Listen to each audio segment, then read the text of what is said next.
আহি পালোঁ আমি খানাপাৰা। আমাৰ বাছখন এতিয়া আহি পোৱা নাই, 11:40 আহি পাম বুলি কৈছে।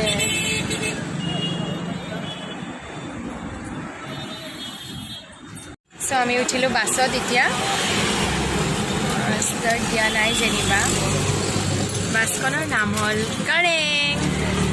এইখনত মানে কি ডাইৰেক্ট এতিয়া আমি ঘৰৰ সন্মুখতে নামিম আৰু ষ্টেচন। এতিয়া ৰেলত গ'লে ষ্টেচনত, কিন্তু মই বাছত একদম অশান্তি পাওঁ, মানে ইমান 5-6 ঘণ্টা বহি বহি যে যাব লাগে। ট্ৰেইনত মানে পটকৈ পায়, 3-4 ঘণ্টাতে পাই যায়। চ' আমাৰ জাৰ্ণিটো ষ্টাৰ্ট কৰোঁ, ব'লক আমাৰ লগত আপোনালোকে।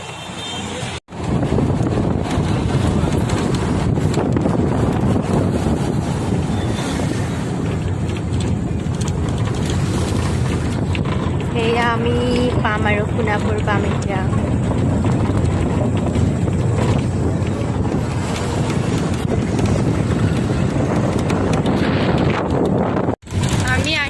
আমি আহি পালোঁ জাগিৰোড।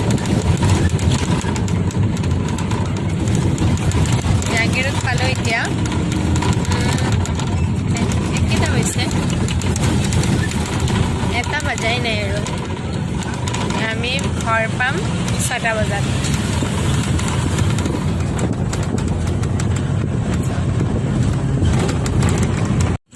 এয়া আমি বাইপাছ পাৰ হ'লোঁ। লোকেশ্যনটো দেখাই আছোঁ দেই, একেবাৰে ইমান ধুনীয়া।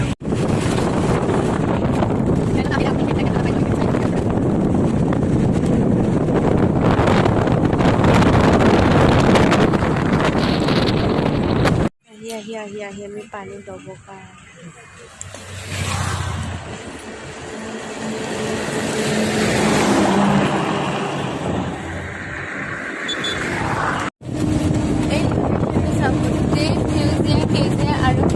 ইমান বেছি ধুনীয়া। আমি এইটো ৰাস্তাতে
পাৰ হ'লোঁ। গাড়ীখন মাজতে ৰখাইছিল অলপ টাইমৰ কাৰণে, কিবা খাবৰ কাৰণে।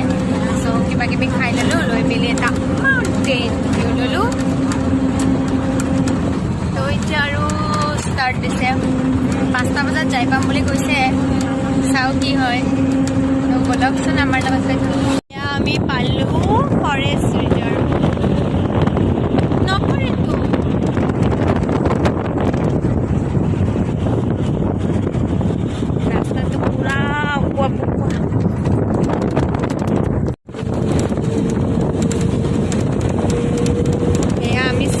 পাৰ হ'লোঁ আৰু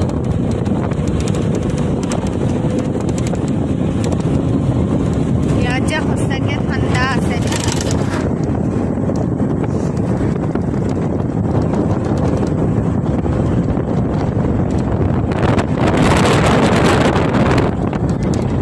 চ' আমি 7 মাইল পাৰ হ'লোঁ।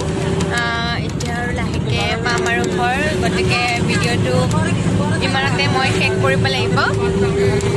যদি ভিডিঅ'টো ভাল লাগে, ইমান ধুনীয়া নেচাৰৰ পৰিৱেশ ভাল লাগে, তেতিয়াহ'লে প্লিজ লাইক, কমেণ্ট, শ্বেয়াৰ আৰু ছাবস্ক্ৰাইব কৰি দিব।